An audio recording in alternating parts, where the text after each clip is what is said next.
हैं? अबे पढ़ाई लिखाई में ध्यान लगाओ। पढ़ाई लिखाई में ध्यान लगाओ क्योंकि देखो एग्जाम आ चुके हैं। जी हाँ प्यारे बच्चों, आज मैं यहाँ पर आपको 11 फरवरी के लिए कक्षा 10वीं हिंदी विषय की पूरी आपके ग्रामर कंप्लीट करवाऊंगा। अगर आपने इस वीडियो को देख लिया ना तो ग्रामर वाले टॉपिक में से आपका एक भी क्वेश्चन का आंसर गलत नहीं होगा, क्योंकि देखो आप सब लोगों को पता है कि जो क्वेश्चन मेरे द्वारा आपको बताए जाते हैं वही के वही क्वेश्चन प्यारे बच्चों आपके पेपर में परीक्षाओं में आपसे पूछे जाते हैं। तो चलो सबसे पहले हम हिंदी में ग्रामर में से समझ लेते हैं कि कौन कौन सी चीजें आपसे पेपर में परीक्षाओं में पूछी जाएगी। तो देखो ग्रामर में आपको समझाओ ना, उसके पहले मैं यहाँ पर आपको ग्रामर के टॉपिक बांट देता हूँ। तो देखो आज हम यहाँ पर आवेदन पत्र देखेंगे जो कि वेरी मोस्ट आईएमपी है, और उसके बाद में देखो जीवन परिचय भी बताए जाएंगे जो कि वेरी मोस्ट आईएमपी है, और उसके बाद में देखो रस, आपको वीर रस और श्रृंगार रस की परिभाषा अच्छे से याद करके जानी है।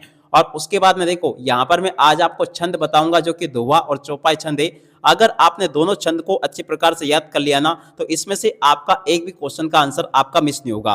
और उसके बाद में देखो अलंकार अगर देखा जाए ना तो अलंकार में से आपको मानवीकरण, पुनरुक्ति, प्रकाश, अतिशोक्ति और अन्योक्ति अलंकार आपको तैयार कर लेने हैं, ठीक है।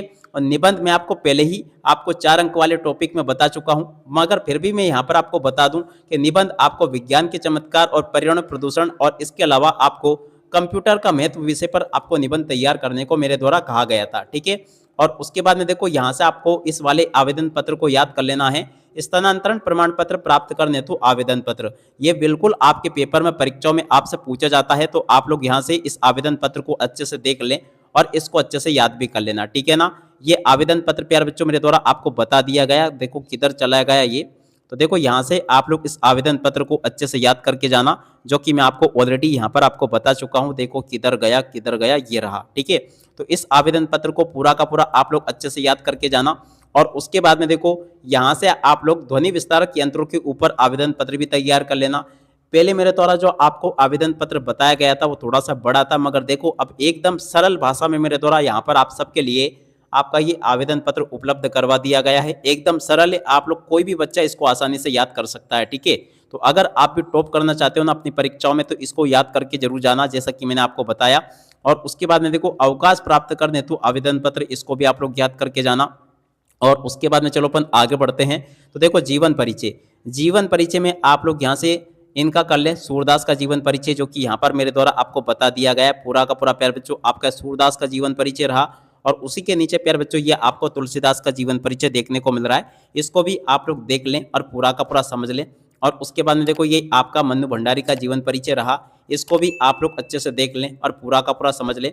और उसके बाद में देख सकते हो प्यारे बच्चों ये आपका स्वयं प्रकाश का जीवन परिचय रहा, इसे भी आप लोग देख लें और अच्छे से इसको तैयार कर लेना। 100% आपके पेपर में आने वाले मैं यहाँ पर आपको जीवन परिचय बता रहा हूँ।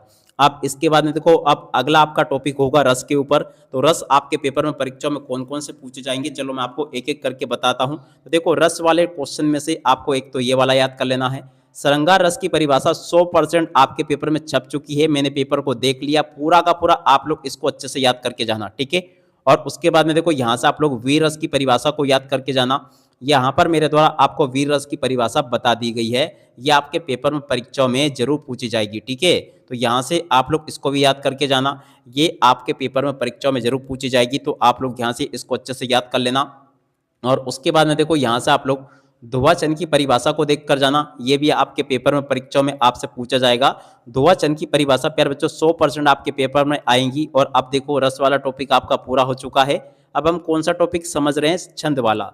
छंद आपके पेपर में एक तो दोहा छंद आएगा, तो दोहा छंद आप लोग अच्छे प्रकार से याद करके जाना अगर आप लोग कक्षा 10वीं में वाकई में टॉप करना चाहते हो तो। और उसके बाद में देखो यहाँ से आप लोग चौपाई छंद की परिभाषा को याद करके जाना। चौपाई छंद की परिभाषा भी प्यारे बच्चों आपके पेपर में परीक्षाओं में आपसे पूछी जाएगी, ठीक है। और उसके बाद में देख सकते हो प्यारे बच्चों यहाँ से आप लोग मानवीकरण अलंकार की परिभाषा को याद करके जाना, ये भी आपके पेपर के लिए परीक्षाओं के लिए वेरी मोस्ट टाइम पे है और 100% आपके पेपर में परीक्षाओं में पूछी जाएगी। उसके बाद में देख सकते हो प्यारे बच्चों पुनरुक्ति प्रकाश अलंकार की परिभाषा को देख कर जाना। और उसके बाद में देखो यहाँ से हम इनको देखो यहाँ से आपके 2 छंद हो चुके थे। अब यहाँ से हम कौन सा टॉपिक समझ रहे हैं, अलंकार वाला टॉपिक। अलंकार वाले टॉपिक में से आपको एक तो मानवीकरण अलंकार की परिभाषा को याद कर लेना है, इसको पूरा का पूरा देख लें। और प्यारे बच्चों देखो हिंदी विषय की कक्षा 10वीं की संपूर्ण विषय की तैयारी मेरे द्वारा आपको करवा दी गई है। अगर आपने समस्त वीडियो को नहीं देखा तो डिस्क्रिप्शन बॉक्स में लिंक है, सभी के सभी आपके 2-2 अंक वाले, 3-3 अंक वाले, 4 अंक वाले और हिंदी व्याकरण का प्यारे बच्चों ये वीडियो मैं आपको समझा रहा, तो इन सभी को आप लोग अच्छे से तैयार जरूर कर लेना। अतिशयोक्ति अलंकार की परिभाषा को प्यारे बच्चों आप लोग यहाँ से देख लेना, ये भी मैंने आपको बता दिया।